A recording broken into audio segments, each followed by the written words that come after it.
Hi, this is Ariella Carmel, and I'm at Kalkalis Israel-Japan Conference in Tokyo, Japan.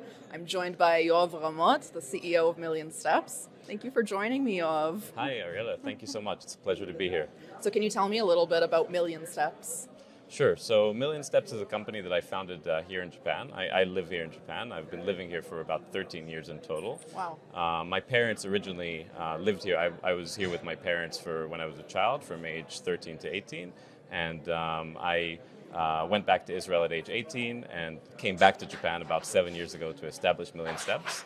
Amazing. And what we do basically is connecting between Japanese and Israeli companies. So we help to bridge the gaps and build businesses between companies from the two countries. Any particular focus on companies, specific sectors, fields? Good question. So actually, whatever Israel has a competitive advantage in, and it's usually coming from the Japanese demand. So if there's a Japanese company that's looking for something in Israel specifically, but because of the cultural differences and it's relatively difficult to collaborate between these two countries, there are some hurdles.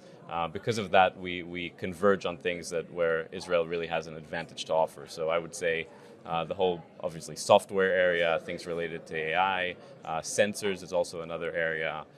Industrial IoT technologies, things like that are for the most part, and probably less things related to, for example, materials and chemicals and things like that, where Japan has a very strong advantage. Interesting. Now, can you speak a bit to the cultural differences between Israel and Japan and how that impacts business relationships? Sure, absolutely. So that's probably the thing that fascinates me most. I came to Japan originally when I was, like I mentioned before, when I was 13. So I had the opportunity to get a taste of this fascinating culture, and I lived here for 5 years. And when I went back to Israel, I felt that I was sort of half Japanese in a way.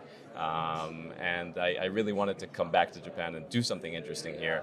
And when I came back to Japan, the first thing that I did was I kind of dived into the Japanese culture and language. So I spent a very long time studying Japanese and trying to get really good at Japanese. And I think I had some success there, so I can speak Japanese fairly well. And I think I understand many aspects of the cultures as a kind of Japified Israeli. But at some point, I also realized that I am still an Israeli, and that's something that I can't fundamentally change. And there were some limitations in my ability to actually build very close relationships with Japanese people, very close business relationships. So at that point, I had this realization that they're instead of trying to play a role that wasn't mine, I should build a team of Japanese experts who can also understand me, and we could work together in a very harmonious way. And at that point, I met Yuta, who became my partner. And it was really a game-changing partnership because he's a Japanese person who grew up in New Zealand, so he's kind of a cultural hybrid, and he's been to Israel about 30 times now, so he's also kind of an Israeli as well.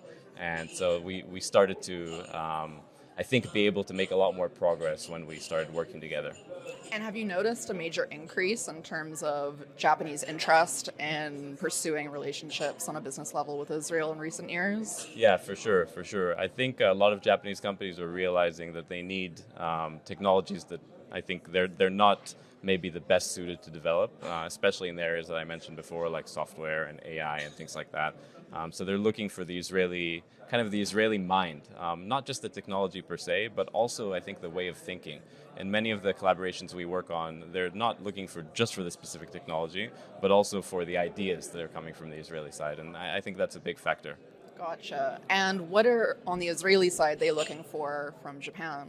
So I think obviously one thing that they're looking for is a market, right? So Japan is a large market, and it's still the second largest economy in the world, the third largest now, I believe.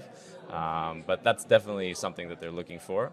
But I think another thing is also the Japanese innovation when it comes to things like hardware and also the level of perfection that's required in order to bring a technology to market. I think in Japan is extremely strong. Those traditions are very, very well grounded, and some Israeli companies that we work with are also looking for that. So it's a combination of market, but also being able to work with a Japanese company to get a stamp of approval for the quality of the technology is also another factor. I see. Okay. Well, I think that's all the time we have for today, but Great. Thank you so much, Yoav, and Thank you so much. enjoy the conference. Thank you.